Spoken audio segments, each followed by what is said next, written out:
નાણામંત્રી 1 ફેબ્રુઆરીએ તેમનું 9મું બજેટ રજૂ કરશે અને હાલ જ્યારે સોના અને ચાંદીના ભાવ દરરોજ આપણે રેકોર્ડ સ્તર પર જોવા મળી રહ્યા છે ત્યારે અત્યારે અમદાવાદ જ્વેલરી એસોસિએશનના ખાસ કરીને અમુક હોદ્દેદારો આપણી સાથે જોડાયા છે અને જેમની જાણીએ કે ખાસ કરીને તેમની બજેટ પાસેથી શું અપેક્ષા છે. જીગરભાઈ, સ્વાગત છે CNBC બજાર પર. તમારી નાણામંત્રી પાસેથી જ્વેલરી સેક્ટર માટે શું અપેક્ષાઓ છે?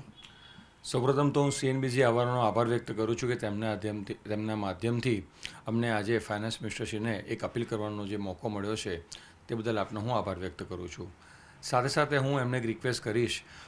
કે હાલમાં જે રીતે સોના અને ચાંદીના ભાવ વિશ્વ સ્તરે વધી રહ્યા છે તેમજ અસમાનતા ખૂબ વધી રહી છે. આપણે જોઈએ કે વિશ્વ એક ત્રીજા વિશ્વ વોર તરફ અત્યારે વધી રહ્યું છે, ત્યારે એવામાં ભવિષ્યની અંદર પણ સોના અને ચાંદીમાં ભાવ વધારો યથાવત રહેવાનો છે, જ્યારે ડિમાન્ડ ખૂબ જ શુષ્ક રહેવાની છે, એટલે કે ઓછી રહેવાની છે. આવા સંજોગોમાં જો તેમના દ્વારા સોના અને ચાંદી ઉપર જે ડ્યુટી છે તે ઘટાડી અને 1 કે 2% કરવામાં આવે તો કદાચ જ્વેલર્સ મિત્રોને રાહત થઈ શકે, તેમજ તેઓને ભવિષ્યની અંદર ગ્રાહકોને પણ રાહત થાય તો અમારો વ્યવસાય જે અત્યારે મૃતપાય બની ગયો છે તે થોડોક જીવિત બની શકે એવી મારી રિક્વેસ્ટ છે. સાથે સાથે તેમના દ્વારા લેબગ્રોન ડાયમંડમાં જે 31 માર્ચે જે ઝીરો ડ્યુટી છે તેને આગળ વધારવામાં આવે, કારણ કે ધીમે ધીમે લોકો હવે લેબગ્રોન ડાયમંડને સ્વીકારી રહ્યા છે અને જે ડાયમંડમાં અત્યારે ડ્યુટી છે એને પણ ઘટાડવામાં આવે, કારણ કે આપણે જાણીએ છીએ કે છેલ્લા 5 વર્ષોની અંદર વિશ્વની અંદર જે મંદી આવી તેમાં ડાયમંડ પણ એક ગ્રોથ સેક્ટર છે જે અત્યારે મંદીમાં સપડાયેલો છે. તો એમાં પણ જો ડ્યુટી ઘટાડીને ઝીરો એટલે કે લેબગ્રોન જેટલી કરવામાં આવે અને GST જે 3% છે, હવે હાઈ વેલ્યુએશનના અમારા ધંધા થઈ ગયા છે. આજે તમે 100 ગ્રામ વેચો તો એ 16.5 લાખની તમારી કિંમત થાય છે. તો આવા સંજોગોમાં એમના દ્વારા જો 3%નો GST 1% કરવામાં આવે અને જે રોકડની મર્યાદા છે, આજે ગૃહિણીઓ વધારાની પણ 10 ગ્રામ સોનું લેવું હોય તો પણ આજે 1,70,000 મૂલ્યવર્ધિત તમને ગણવામાં આવતું હોય. તો આવા સંજોગોમાં રોકડની મર્યાદા જે 2 લાખ છે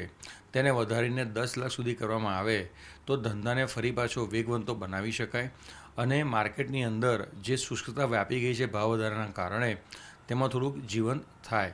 તો મારી એમને નમ્ર વિનંતી છે કે જ્વેલરી ઇન્ડસ્ટ્રીઝને ખૂબ જ ધ્યાનમાં રાખી જે ભવિષ્યનો ગ્રોથ છે તેને ફરીવાર જીવંત કરવા માટે તેઓ પ્રયત્ન કરે. જી, તો ખાસ કરીને ડ્યુટી ઘટાડવાની વાત કરી રહ્યા છે જીગરભાઈ. સાથે આપણી સાથે ઉપનીશભાઈ પણ જોડાયા છે, તેમની સાથે પણ જાણીએ કે કઈ રીતે તમારી આશા છે. ઉપનીશભાઈ, કઈ રીતે તમે નાણામંત્રી પાસેથી આશા રાખી રહ્યા છો? એ ખાસ કરીને અત્યારના જે ગોલ્ડ અને સિલ્વરના ઓલ ટાઈમ રેકોર્ડ બ્રેક કરતા જાય છે, એના હિસાબે ગોલ્ડ એન્ડ સિલ્વરની વેલ્યુ વધતી જાય છે. એના હિસાબે જે ડ્યુટી જે છે બહારથી આવતું જે ગોલ્ડ છે એની ડ્યુટી પર આપણે એનો જે રેશિયો જે છે એ ઓછો કરી દઈએ તો ઘણો ફરક પડી જશે. અને જે ટેક્સનો 3%નો જે ચાર્જ લગાવી છે એ એમાં બી થોડોક ઘટાડો કરી શકે તો ઘણી સારી મજા આવશે. અને એમાં આપણે ડાયમંડમાં જોઈએ તો કે જે લેબગ્રોન ડાયમંડમાં જે અત્યારના 0% છે અને હવે ડાયમંડમાં જે બી ડ્યુટી લાગી રહેલી છે એમાં ઓછી કરે તો ઘણું સારું રિઝલ્ટ આવશે, કારણ કે હવે જે ભાવ વધારાના હિસાબે ગ્રાહકીમાં ઘણી માઠી અસર પડેલી છે અને એ ગોલ્ડ સિલ્વર ડાયમંડને ધંધાને ઇમ્પ્રુવમેન્ટ કરવા માટે કંઈક ને કંઈક આવી ઇમ્પ્રુવમેન્ટ કરશો તો ધંધો આગળ વધશે. કંઈક બેઝિકલી તમે સમજશો કે ભાવ જો વધતો જશે તો ગ્રાહકીમાં અને પરચેસિંગ પાવર ઓછો થતો જશે અને જો ભાવ ઘટશે તો જ આમાં અને ટેક્સ ડ્યુટી અને અધર ચાર્જિસ જેવા ચાર્જિસ જે છે એ ઓછા કરી દેશે તો ઘણો ફરક પડી જશે. જી, એટલે ખાસ કરીને ટેક્સ ઘટાડવાની અને ડ્યુટી ઘટાડવાની વાત કરી રહ્યા છે. પણ જીગરભાઈ, ખાસ કરીને એક વસ્તુ હમણાં જ સામે આવી છે કે ઘણા બધા જે ભાવ વધી ગયા છે તેના કારણે ઘણા લોકોની નોકરી પણ જતી રહી છે અને ઘણા લોકોને ખાસ કરીને જે નાના જે જ્વેલર્સ છે એ લોકોને ખાસ અસર પડી છે. આવા સંજોગોમાં શું કોઈક પેકેજની વાત આવે કે ખાસ કરીને કોઈ એવી બીજી માંગ તમારી છે કે ખાસ કરીને એ લોકોને લાભ થઈ શકે? સમ્માનના માધ્યમથી એટલું કહીશ કે જેમ MSME ઉદ્યોગને તમે એક લોન આપો છો, અનસિક્યોર્ડ લોન, જ્વેલર્સની અંદર ઘણી બેન્કો દ્વારા ગવર્મેન્ટ સાથે હાથો પાડવામાં આવે છે, પરંતુ જ્યારે તેમની કેટેગરી જ્વેલર્સ તરીકે ગણવામાં આવે ત્યારે MSME અને SME સેક્ટરમાં એ લોકો લોન આપતા હોતા નથી, પ્રોપર્ટીની ડિમાન્ડ કરતા હોય છે. તો મારી એમને વિનંતી છે કે SME સેક્ટર અને MSME સેક્ટરમાં જે લોકો ફોલોઅપ થાય છે, જે જ્વેલર્સોની અત્યારે પરિસ્થિતિ ખરાબ છે, તેમને એક અનસિક્યોર્ડ લોન 1 વર્ષ, 2 વર્ષ કે 5 વર્ષના માધ્યમથી જો બેન્કો દ્વારા આપવામાં આવે તો તેઓ ટકી શકે છે અને ફરી પાછા પોતાના વ્યવસાયમાં આવી શકે છે. સાથે સાથે ગવર્મેન્ટ દ્વારા જે પ્રોડક્શન છે એટલે કે મેન્યુફેક્ચરિંગ ક્ષેત્રની અંદર પણ ઘણા બધા સુધારાની જરૂર છે. ગવર્મેન્ટ દ્વારા જે સ્કીમ લાવવામાં આવે છે તેનો ખરા અર્થમાં જ્વેલરી ઇન્ડસ્ટ્રીની અંદર માત્ર 1 કે 2% પ્લેયર જ લાભ લઈ શકે છે, કારણ કે ઘણી જટિલતાઓ છે. ઘણી બધી જગ્યાએ જવાનું, એની જગ્યાએ વન સ્પોટ સોલ્યુશન એટલે કે કોઈપણ એક જ અધિકારી કે ટેબલ પાસે જવાનું થાય અથવા કોઈપણ એક વિભાગ પાસે જવાનું થાય જ્યાંથી અમારા દ્વારા બધી જ પ્રોસેસ ત્યાં પૂરી કરવામાં આવે, જેથી કરીને અમે અમારો સમય પણ બચાવી શકીએ અને સાથે સાથે સમયનો ઉપયોગ કરી અને પ્રોડક્શનની અંદર આગળ વધી શકીએ છીએ. વિશ્વની અંદર જ્યારે ભારત એક ઉભરતા વિકાસ તરીકે અથવા 67% GDP સાથે આગળ આવી રહ્યું હોય, જ્વેલરી ઇન્ડસ્ટ્રીઝ આજે 4%થી 8થી 9% દરે જો ઉપર આવી ગયું હોય, તો આવી નાની નાની જે વિષમ પરિસ્થિતિ જે નાના કારીગરોની કે માણસોની થઈ રહી છે તેને બચાવવા માટે ગવર્મેન્ટ દ્વારા જો આવું કોઈ પગલું ભરવામાં આવે તો ચોક્કસપણે ઇન્ડસ્ટ્રીઝને એક હૂંફ મળશે અને રાહત મળશે. સુરતની અંદર પણ ડાયમંડ બુટ્સ જે ગવર્મેન્ટે ખૂબ જ મોટી પાયે કર્યું છે, જે આજે એમ કહેવાય કે 50%થી વધારે ઓફિસો ખાલી પડી છે, કારણ કે ઘણી બધી સ્વાયત્તાઓની ત્યાં જરૂર છે જે મળી રહી નથી. એટલે એમને જણાવતો એટલું તો આનંદ થશે કે ગિફ્ટ સિટીની અંદર ગવર્મેન્ટ જે રીતે આગળ વધી રહી છે અને ભવિષ્યની અંદર પણ જે રીતે આગળનો એનો પ્લાનિંગ છે, તમે એ જણાવતા અમને આનંદ થશે કે ત્યાં પણ અમને એક જ્વેલર્સને મેન્યુફેક્ચરિંગ GIDC તરીકે અથવા સેઝની અંદર પણ કામ કરવા માટે જે પ્રોસેસ થતી હોય તે અમને એક સરળતા ઊભી કરી આપે તો કદાચ અમે વધારે સારું આગળ વધી શકશે. કારણ કે આવનારા દિવસોની અંદર આ વિષમ પરિસ્થિતિમાં વ્યવહારિક વચ્ચે જોવા જઈએ તો અસમાનતાઓ ખૂબ જ ઊભી થાય છે. કોર્પોરેટ્સ કે જેઓ એક કોર્પોરેટ તરીકે આગળ આવી રહ્યા છે, નાના જ્વેલર્સને કોર્પોરેટ બનવું હશે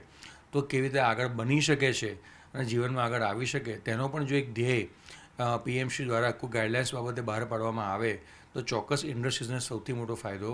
થઈ શકે છે. સાથે સાથે હું એમ પણ કહીશ માનનીય ફાઇનાન્સ મિનિસ્ટરને કે જ્વેલરી ઉદ્યોગ એ એક કરન્સીનો બિઝનેસ છે, જેમાં આપણે ગોલ્ડ અને સિલ્વર વર્લ્ડ લેવલની અંદર સેન્ટ્રલ બેન્કો દ્વારા ડોલરની સામે હેઝિંગ તરીકે અથવા પોતાના ચલણી નાણાંની સામે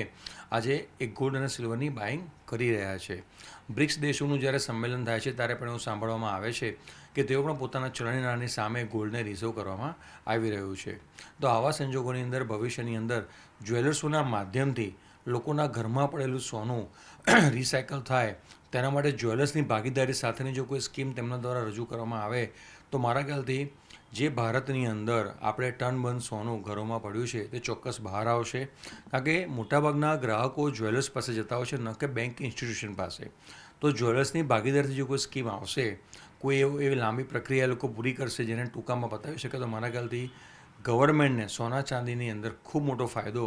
ઘરમાં પડેલા સોનાને બહાર લાવવામાં મળી શકે છે. હાલમાં તેમના દ્વારા સોવિનિયર ગોલ્ડ બોન્ડ જે 2% દરે ગવર્મેન્ટે ઇસ્યુ કર્યા હતા, 6 કે 7 ઇસ્યુ થયા હતા, ત્યારબાદ તેઓએ બંધ કર્યા હતા. તેવી પણ કોઈ સ્કીમ જો ગવર્મેન્ટ દ્વારા ફરી પાછી ચાલુ કરવામાં આવે કરંટ ભાવથી, તો એમાં પણ લોકો દ્વારા રોકાણ કરવામાં આવે. સોવિનિયર ગોલ્ડ બોન્ડની અંદર ગોલ્ડ ATMમાં સેબી દ્વારા એક કહેવામાં આવ્યું છે કે ભાઈ તમારે ધ્યાન દઈને કામ કરવું જોઈએ.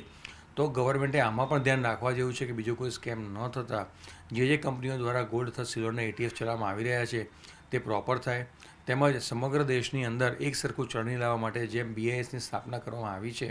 અને ખૂબ જ સફળતાપૂર્વક BIS થઈ રહ્યું છે, જ્યારે અમુક નાના નાના રાજ્યો બાકી છે એનો અમલ પણ જો તેમના દ્વારા પૂરો કરવામાં આવે અને ભારતભરની અંદર હવે કોઈ જગ્યાએ કોઈને બાદ નહીં,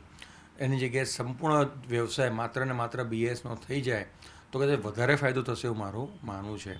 BIS પોતે પણ ખૂબ જ અગ્રેસિવ રીતે આગળ વધી રહી છે, તેનો અમને આનંદ છે અને વિશ્વ ફલક ઉપર જ્વેલર્સ જે રીતે આગળ વધી રહ્યા છે તેમાં જો અમને એમના દ્વારા ફાઇનાન્સ મિનિસ્ટર દ્વારા અમુક નાની રાહતો જો મળી રહે તો ચોક્કસપણે આ ધંધાને વેગવંતો બનાવી અને અમારો GDPમાં જે અત્યારે 7થી 8%નો દર છે, અમે ઈચ્છીએ છીએ કે આવનારા વર્ષોમાં 12થી 14% અમે કરી શકીએ. જી, એટલે ખાસ કરીને BISની સાથે સાથે ડ્યુટી ઘટાડવી અને સાથે સાથે ગિફ્ટ સિટીની પણ તેમને જે વાત કરી એ પણ ખાસ મહત્ત્વની છે. સાથે સાથે ઉપનીશભાઈ, ખાસ કરીને તમારી પાસેથી એક જ વસ્તુ જાણવા માગશું કે જે ફિઝિકલ ગોલ્ડની વાત થઈ, એ ફિઝિકલ ગોલ્ડ ઓછું કરીને જે ડિજિટલ ગોલ્ડ ઉપર પ્રોત્સાહન આપવાની વાત આવે તેમાં તમારી કંઈ ખાસ ડિમાન્ડ છે? ડિજિટલ ગોલ્ડ કરતાં કે હું મારું પોતાનું મંતવ્ય એમ છે કે ડિજિટલ ગોલ્ડ કરતાં ફિઝિકલ ગોલ્ડમાં ચલણ રાખીએ તો ઘણું સારું રહેશે, કારણ કે એના હિસાબથી ઘણા લોકોનું રોજગારી મળશે અને 1થી 2% જેટલો જે નફોનો ટાર્ગેટ જે છે એ કોઈના અલગ અલગ વેચાતો રહેશે અને એની સાયકલિંગના દ્વારા જે પ્રોસેસ રહેશે એમાં 3 થી 4 જગ્યાનો બેનિફિટ થતો રહેશે એમાં. જી, એટલે ખાસ કરીને ડિજિટલ ગોલ્ડ કરતાં તેમના માટે એવું જ છે કે ખાસ કરીને ફિઝિકલ ગોલ્ડ ઉપર વધુ જોર આપવામાં આવે અને ખાસ કરીને જ્વેલર એસોસિએશનની એવી જ માંગ છે નાણામંત્રી પાસેથી કે ડ્યુટીમાં જે અત્યારે 5% ડ્યુટી રાખવામાં આવી છે તે ઘટાડી દેવામાં આવે. CNBC બજાર માટે ઉર્વિન વ્યાસ, અમદાવાદ.